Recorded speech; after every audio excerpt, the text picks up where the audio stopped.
Hi, this is Kyle from Brand of Sacrifice, and you're watching RichardMetalFan. Hey everyone, welcome back to another episode of Richard Metal Fan Interviews. This is episode number 72. And today's guest, we're talking to Kyle Anderson. He is the lead vocalist for Brand of Sacrifice. They're a deathcore band from Toronto, Canada. Today we're going to be talking to him about his journey as a musician from where he started to now, what got him into metal, as well as go through his history with his past band, and as well as starting up Brand of Sacrifice and up until now. So without further ado, let's go talk to Kyle.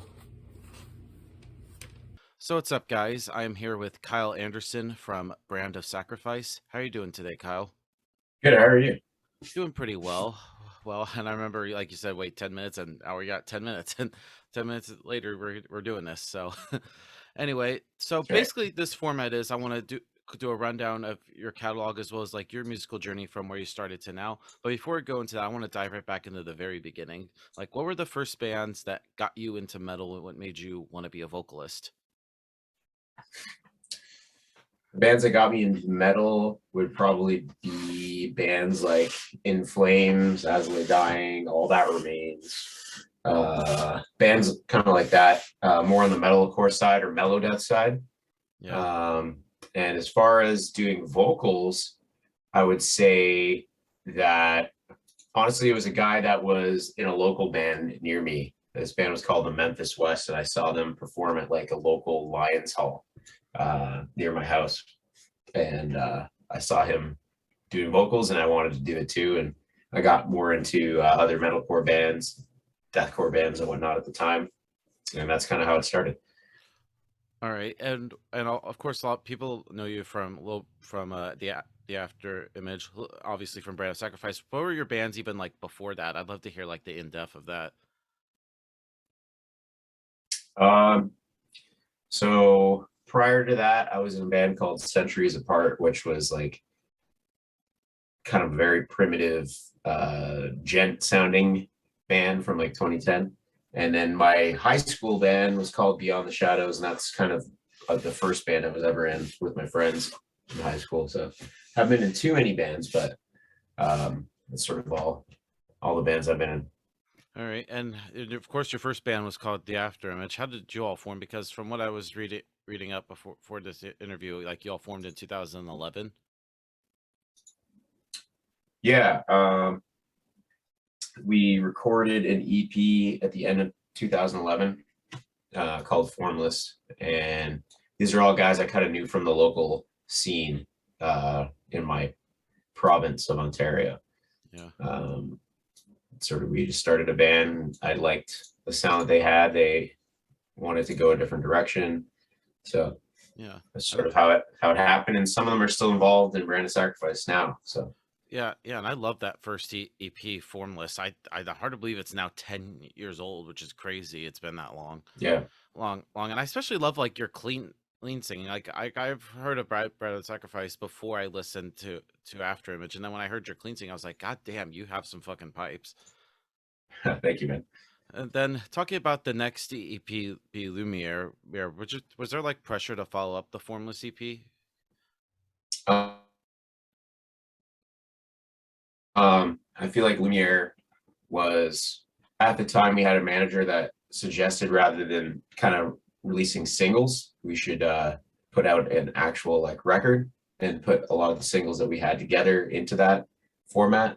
Um, and those songs were sort of more what we wanted to do, like having the singing as well as the melodic side sort of emphasized more than the heavy stuff, but still have sort of twists and turns.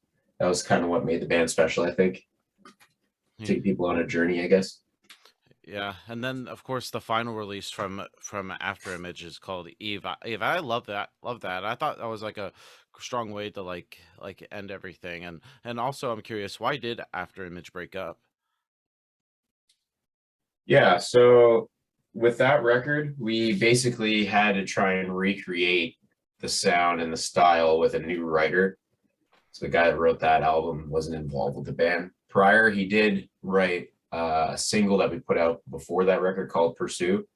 But So you go and try and recreate the sound, and it didn't have the best reception, that album, looking back on it. And I know why. I can see why. It's a little rough around the edges, that record. But and then it just kind of came down to that we weren't really having fun making the music anymore. Yeah. I think that's where it starts, and it shouldn't continue. You shouldn't be forcing yourself to do something you don't want to do, or don't have passion behind. So that's really what it came down to. Yeah, you can't really half-ass it because people can sense it like a mile away. Yeah, exactly. And then how did you start up Brand of Sacrifice? Because you like formed the same year the After Image broke up. So that was honestly not really meant to be a real band, Brand of Sacrifice. It was more of a side project while the After Image was sort of ongoing, and just wanted an outlet for very heavy stuff. And Leo hadn't written music. He was involved in the After Image as well. He hadn't written music for a while. He stepped away from the After Image, and we wanted to just write some music for fun. And we wrote that Brand of Sacrifice Interstice EP, and it started gaining more traction. Thank you. Started gaining more traction, and then the After Image's full-length album. So we just decided to keep working on it, and eventually I took the plunge and quit my career that I had at the time, and now I'm touring full time, and that's where it started. Yeah, and this is a great EP. And I remember even discovering you guys, like, I think it was like a year after this at the Summer Slaughter 2019, and that was pretty much how I discovered Brand of Sacrifice and became a fan of you guys since. Yeah, that was a great tour. That was actually our second tour ever. Wow. What was your first tour? The first tour we did was just a small one. It was Signs of the Swarm's first headlining tour, with Depths of Hatred was the direct support, and Sentinels was also on the bill as well. Wow, that's a hell of a first tour. So when you started up Brand of Sacrifice, did you want to start something like completely scratch, or try to like do something different from like your other bands? Yeah, this is just something very different, like way heavier, more on the deathcore side, the slammy side at the beginning. And then it just so happened that Leo added the orchestral elements to it as well, because originally it was just meant to be just sort of straight up deathcore, and I'm glad that he did add those. Yeah, I feel like that's a big part of our sound. Yeah, and I really think it adds a more kind of like epic feel, because I know there's like newer deathcore bands like Lorna Shore and Shadow of Intent kind of also has that orchestration. I think you guys definitely at least step up and follow along that as well. And I think that's pretty much how deathcore should be now. It just has that epic feel to it with the orchestration and shit. Yeah, definitely. Hey, and then coming up to the debut full-length album, God Hand. Oh, I love this. In my opinion, I think this is probably like my favorite album of you guys. Like, tell me about like making the debut full-length album. That album, to be honest with you, is pretty rushed. The reason being is we had a deadline with the record label that we were with at the time, Unique Leader Records. Yeah. And we were both working full-time jobs. This was prior to me touring and quitting. Or it was in between. I can't remember if it was in between tours. It might have been in between Slaughter and the first tour we did. So we were working 8-hour, 10-hour days, and then I'm coming home tracking vocals nonstop until I go to bed. And Leo's writing songs still, when I'm still tracking the songs, and the albums due like at the end of the week. So it was just a time crunch to get that album done. I think it turned out pretty good for the circumstances, but yeah, that's sort of how that one went. I think some of the songs were written earlier, like Divinity was written earlier. The Branded was written a little bit earlier, and those were sort of done, but we had a few more songs to finish. And like Charlotte was the last song that we wrote, I think. And that was literally written and recorded and mixed in a day. Oh, wow. That's crazy. Vocals, everything. Yeah. Were some of those songs actually left over from Inner Size, or they're just kind of like brand new? They're all brand new. Awesome. And one of my favorite Yeah. songs on there is, of course, the last song, the title track. I love that song. In my honest opinion, I think it's like one of my favorite Brand of Sacrifice songs, and I wish you guys would play it live. It's just so fucking heavy. Has that build up, and Thank you. then it just goes all chaos. Yeah, that one we had to figure out a way to make that one work because the tuning in that song is really low.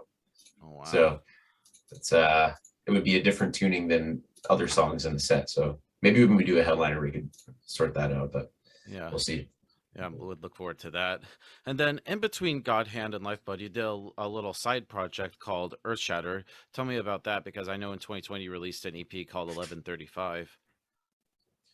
Yeah, so that one, just like how Branded Sacrifice was like an outlet for really heavy, I was listening to a lot of like Kublai Khan and Knock Loose, and also like some of the lighter metalcore like I Prevail and Wage War. Yeah, Kind of wanted to marry those two sort of styles, the kind of raw hardcore influence stuff mixed with like the poppy metalcore, and that's sort of what came out of it. And maybe we'll make more of that, but for the time being, we're just focused on Branded Sacrifice stuff. Yeah, and like being like involved with so many projects, is there like a similar mind frame that you have with all your projects, or do you have to put or like the let me start over. There's like a similar is there like a different mind frame depending on the projects are on, or is there just like a simple like game plan for all the projects that you're with? I don't know if there's really a game plan so much. We just sort of Leo will write instrumentals and I'll give my input on them, and then he'll send them to me, and then we'll with Earthshatter we sort of wrote the hooks together. So he would send me like a melody, an idea of the melody, and I would modify it a little bit, and we'd write the words together as well for the choruses. And then I just track all the vocals, and that's pretty much it. I mean, it's pretty similar to Brand of Sacrifice, the process for that project too. It's just a different style. Yeah, and then of course the latest album, Lifeblood. I love this. One of my favorite albums from last year. Was this intended to be kind of like a follow up to God Hand, or you consider this kind of like a new start for Brand of Sacrifice in a way? I think every record is always going to be a follow up to the last one in a way. That one is, I think we wanted to sort of have more hooks and repeating parts and things like that, which we did a little bit on God Hand, but I think a lot of the songs on God Hand too don't have a regular kind of structure. Yeah. So we wanted it to be a little bit more memorable, a little more epic, more choirs than God Hand. There's a lot more electronic usage on Lifeblood than there is on God Hand. Little bit different approach to the mix. I feel like God Hand's look more of like almost like a modern djenty kind of style mixed with deathcore. We wanted it to have more pingy snare, a little more new age deathcore. So a little bit different mindset with that record, but I think it's our best record yet as far as like songwriting. Right. Was there like a preconceived idea making Lifeblood, or is there a lot of like trial and error and improvisation along the way? Definitely trial and error. I think we scrapped a bunch of different songs. There's different parts and whatnot. There was a song that I had started vocals on. We completely scrapped it, and then we replaced it with Lifeblood. Actually, the song Lifeblood. So there was definitely bumps along the way, and it took a while to write it, but I think it came out great. Very happy with it. It was all DIY for the most part. Yeah, and I know you also did some like also collaborate with different vocalists. I know you collaborated with like Ben from Shadow of Intent and Frankie from A Ear. With like working with different vocalists, is that kind of like open new ideas for you vocally? Yeah, for this record, I tried to put myself, or at least think about how the vocalist that was performing the part would do it when I wrote them. So I had that in mind. Originally, the Mortal Vessel part that Ben does was written for Dickie Allen. Yeah. And just timing didn't work out for that. But I think Ben knocked it out of the park with his style.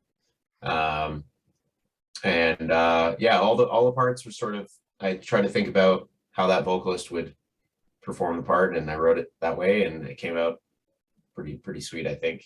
Especially the one that Tyler from Traders did. That I'm very proud of that one. Yeah, another great vocalist. I've interviewed him a couple months ago.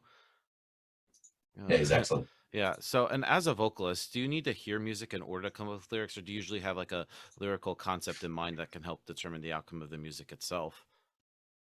Honestly, I'm all like, I sort of listen to the song when I get it, and I open up my DAW and I just start kind of tracking ideas and coming up with stuff on the spot, and then I refine it and just sort of have a notepad open on the PC and write that way. It's a lot of improvisation.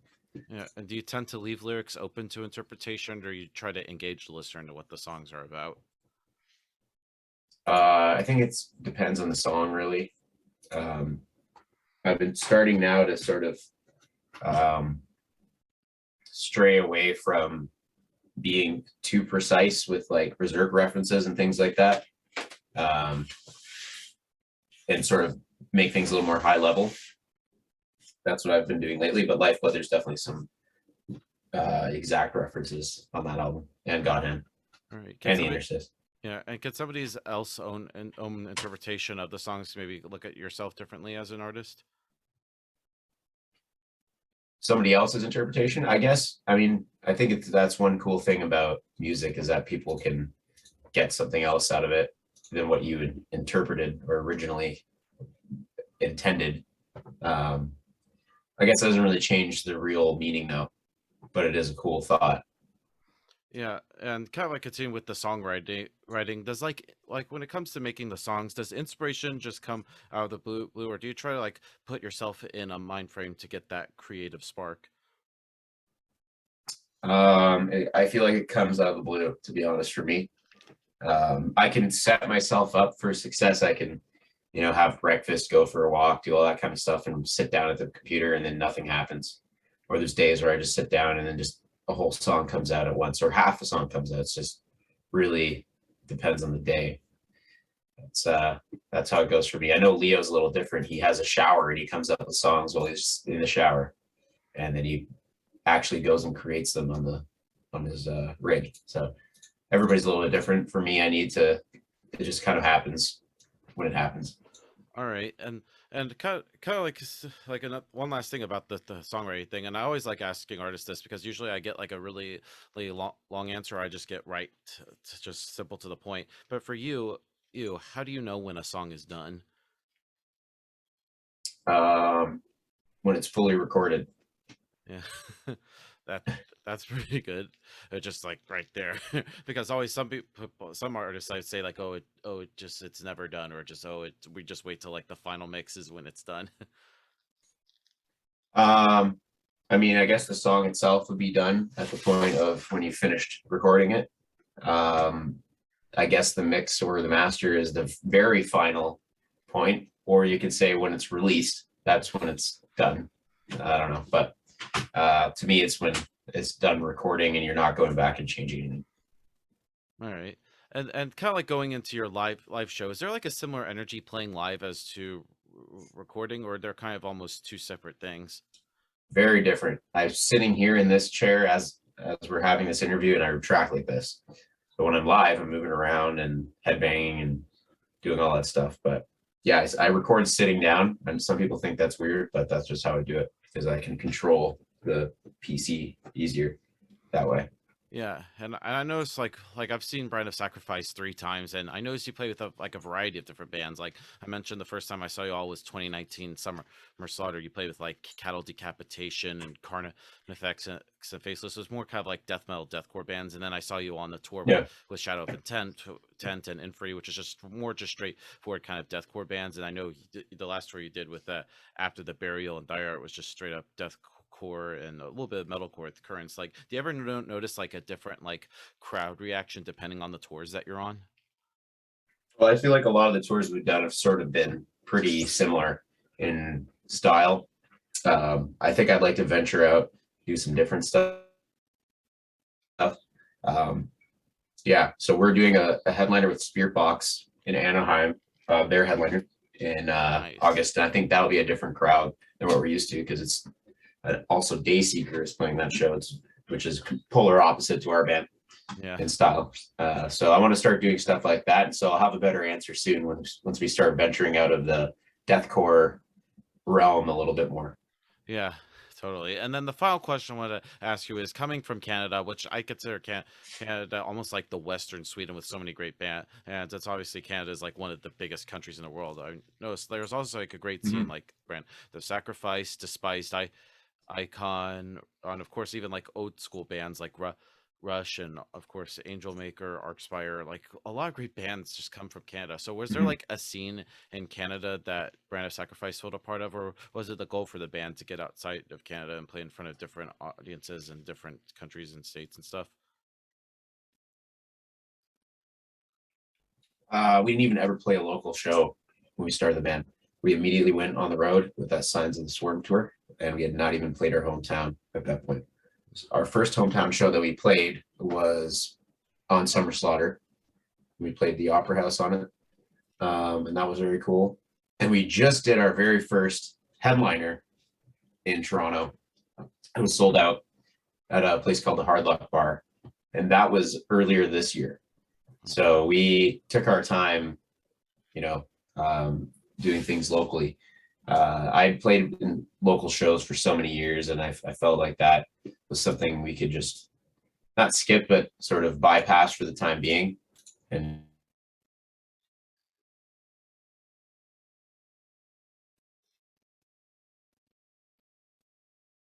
just go directly to touring, put all this and build it from there.